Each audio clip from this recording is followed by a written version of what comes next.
At 4:17 a.m., my husband left our bed, leaving his wedding ring behind. I thought it was the end of our marriage, but it was actually the unraveling of a secret life I never knew he had. The first thing I noticed was the cold, a small, empty patch of mattress where my husband, Mark, should have been. My eyes fluttered open to the pre-dawn gloom of our bedroom, the digital clock on the nightstand glowing a menacing 4:17 a.m.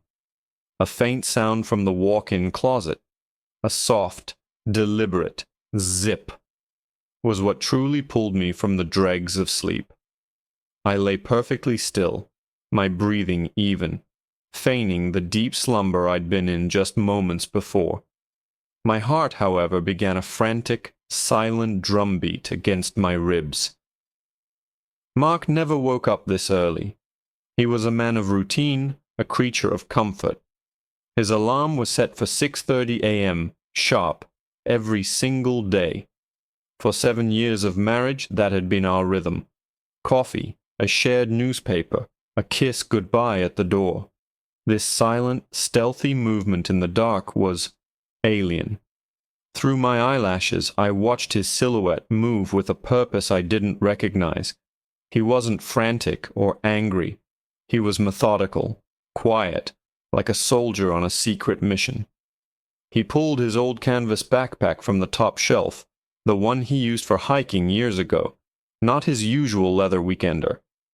He packed a few t-shirts, a pair of jeans, his DOP kit. Each item was placed inside with an eerie precision. My mind raced, scrambling for a logical explanation. A work emergency? He would have gotten a call, his work phone would have blared. A family crisis. His mother was frail, but again, the house phone would have rung. He would have woken me, his voice thick with worry, and said, "Honey, I have to go." We were a team. We didn't do things like this. We didn't keep secrets.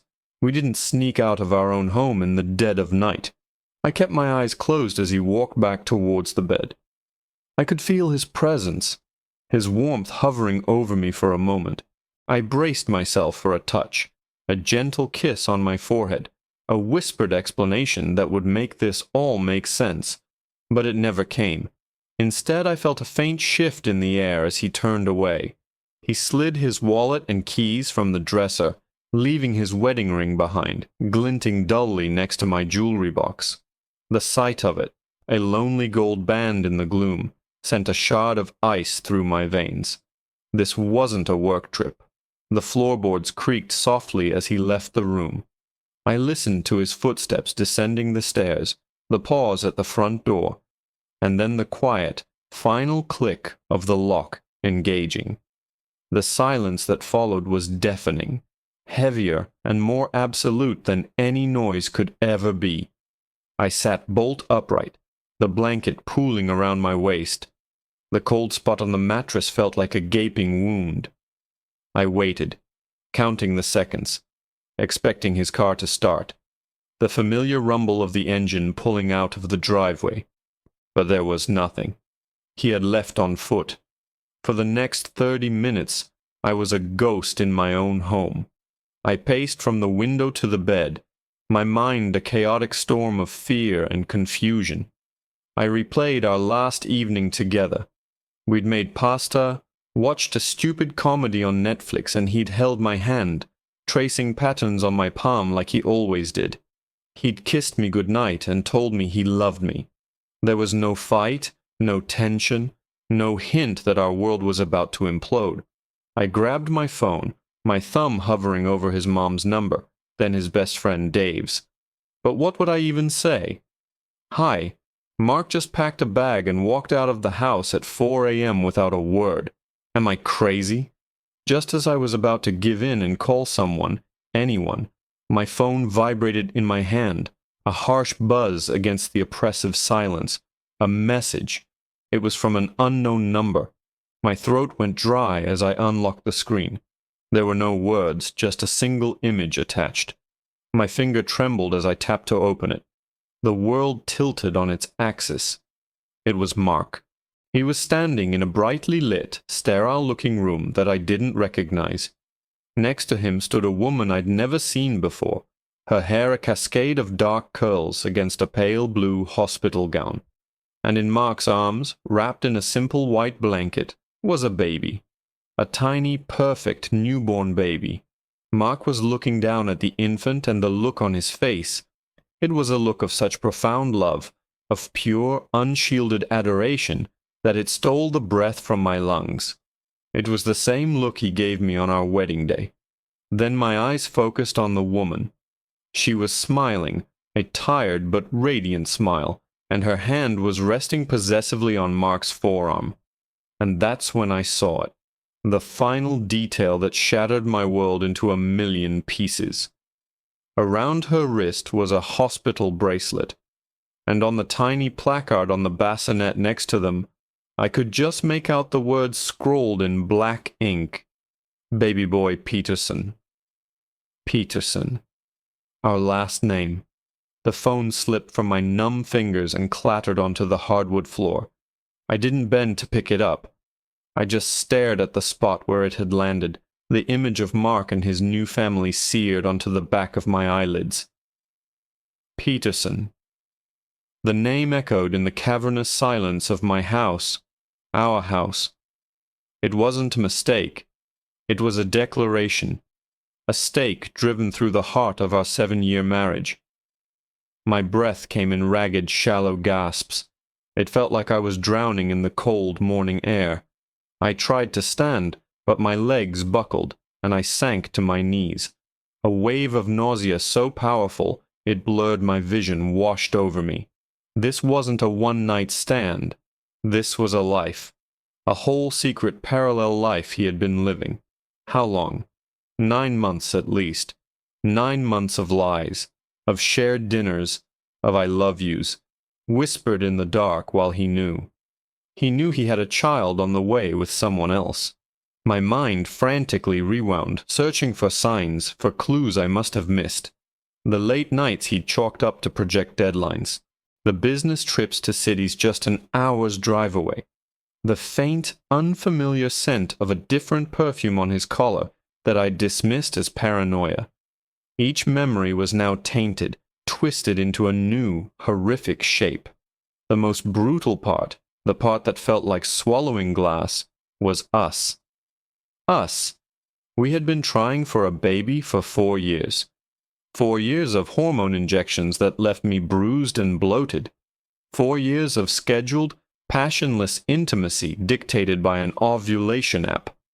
4 years of devastating, soul-crushing negatives.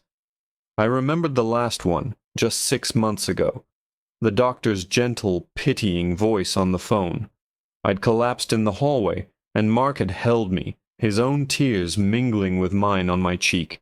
He'd stroked my hair and whispered, "It's okay, Sarah. It'll be you and me. That's all I need. We are enough." Liar. He was a magnificent, cruel liar. While he was comforting me over our barren reality, he was living a fertile dream with her. A new feeling began to burn through the shock, hot and sharp. Rage. It started in my gut and spread through my limbs, stiffening my spine. I stood up, my movements jerky and robotic. I picked up my phone. The screen was still lit up with the picture. I dialed his number. It rang twice, then clicked to voicemail. His voice, our shared voicemail greeting, filled my ear. "Hi, you've reached Mark and Sarah Peterson. We can't get to the phone right now." I slammed the end call button before he could finish. I couldn't bear to hear my own name linked with his. I needed to know where he was. I needed to see his face when he saw me. The picture was my only clue. A hospital. The lighting was institutional. The gown was standard issue. How many hospitals with maternity wards were there in the city? 5? 6? My fingers flew across the screen, my mind suddenly sharp and focused. I called the first number, my voice a strange, high-pitched imitation of a concerned relative. "Hi, I'm trying to locate my nephew. He was just born. The last name is Peterson." The first hospital had nothing. The second, nothing. On the third call, to St. Jude's downtown, the receptionist paused. "Peterson?" Yes, we have a baby boy, Peterson. Room 314. The mother's name is Elena. Elena. The name was a stranger on my tongue. I grabbed my car keys from the bowl by the door, not even bothering to change out of my sweatpants and Mark's old t-shirt. The irony was a bitter pill. I drove on autopilot, the familiar streets of our neighborhood looking alien and hostile. My world had shrunk to a single burning point of focus. Room 314. I needed one more piece of confirmation. One final nail in the coffin of my denial. I dialed his work number, my hands shaking so badly I almost dropped the phone again. I got through to HR. "Hi, this is Sarah Peterson," I said, my voice eerily calm. "There's a family emergency, and I desperately need to speak to Mark." The woman on the other end was cheerful, oblivious. "Oh, Sarah. Hi. Didn't you know? Mark started his paternity leave today. We're all so thrilled for you both. A baby boy, how wonderful." The line went dead. I don't know if I hung up or if she did. I was already there, pulling into the hospital parking garage. The walk to the maternity ward felt like a mile-long march to my own execution. The hallway was painted a cheerful pastel yellow, a grotesque contrast to the black hole that had opened in my chest. I didn't need to ask for directions. I followed the numbers, my heart hammering against my ribs. 310, 312, and there it was, 314. The door was slightly ajar. I could hear sounds from within, soft cooing, a woman's gentle laugh, and then Mark's voice, deep and full of a joy I hadn't heard in years. "He's got your eyes," he murmured. I didn't knock. I didn't hesitate. I pushed the door open. He was there, sitting on the edge of the bed, beaming at the baby in his arms. The woman, Elena, was watching them, her face glowing. But they weren't the ones who saw me first. Sitting in the visitor's chair, a half-finished set of blue knitting in her lap, was his mother, Gloria. The same woman who'd brought me soup after my last failed IVF treatment, and told me God had a different plan for me. She looked up, a placid smile on her face, which froze into a mask of pure horror as her eyes met mine. The world narrowed to the 4 people in that sterile pastel room. The silence was a physical weight, pressing down on all of us. Gloria's knitting needles clattered to the floor.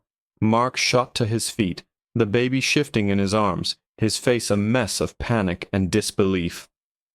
"Sarah, what are you doing here?" he stammered, as if I were the one who had broken some sacred rule.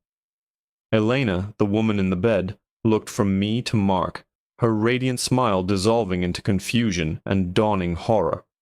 I ignored them both. My eyes were locked on Gloria. "You," I said, my voice dangerously quiet, slicing through the air. "You knew." It wasn't a question.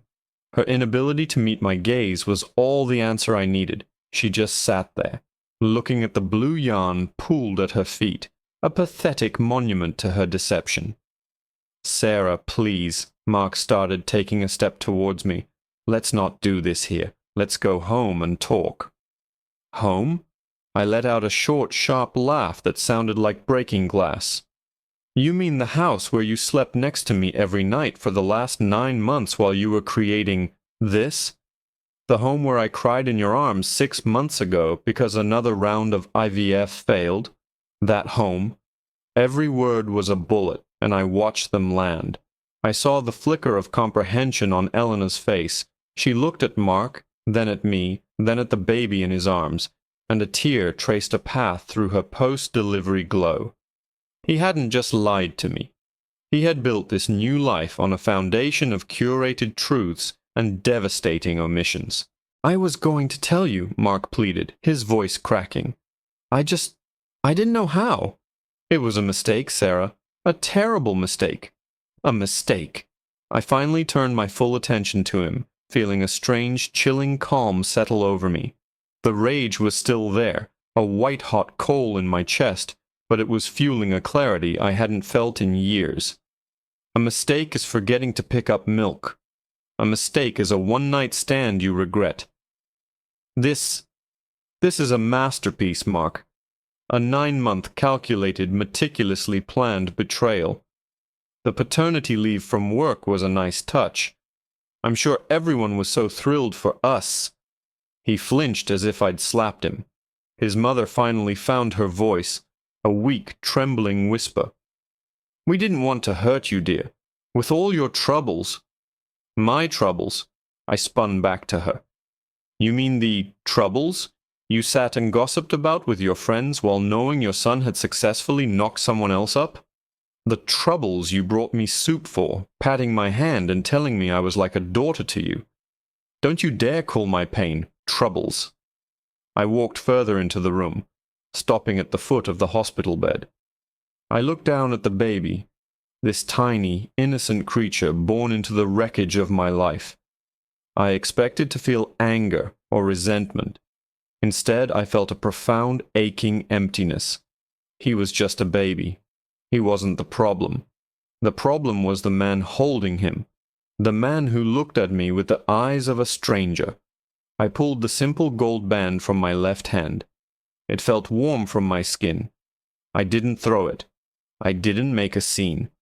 I walked over to the rolling bedside table next to a plastic cup of water and a bowl of melting ice chips, and I placed my wedding ring down with a soft final click. You left yours at home, I said, my voice even. I thought you might want the set. Mark just stared at me, speechless, his face pale. I turned and walked out of the room without another word. I didn't run. I walked with my head held high, past the smiling nurses and the balloons tied to doors, each step taking me further away from the lie I had been living. That was 6 months ago. The divorce was surprisingly fast. Mark didn't fight me on anything. I got the house, which I promptly sold. I couldn't stand the ghosts. I moved into a bright, airy apartment downtown, with a small balcony overflowing with plants I was determined to keep alive. I heard through a mutual friend that Elena had left him. Apparently, living with a man capable of such a grand deception wasn't the fairy tale she'd imagined. He had tried to call, to send long, rambling emails full of apologies and pathetic excuses. I blocked his number and set up a filter to send his emails directly to the trash. This morning, I finished packing my last suitcase. My passport and a one-way ticket to Spain sat on the counter. It was a trip we were always supposed to take, but something always came up. Another fertility treatment, another project for him. Now nothing was holding me back. My phone buzzed. It was another new number, but I knew it was him. The text read, "Sarah, please. I made the biggest mistake of my life. I love you. I just want my family back." A year ago, those words would have been everything. Now they were just noise. I looked at the message, a ghost of a smile on my lips. My family wasn't something he could break and then demand back. I held down the delete button, then blocked the number. I picked up my suitcase, walked out of my new front door and into the sunshine. I didn't know what my future held, but for the first time in a very long time, I knew it was mine. And it was going to be beautiful.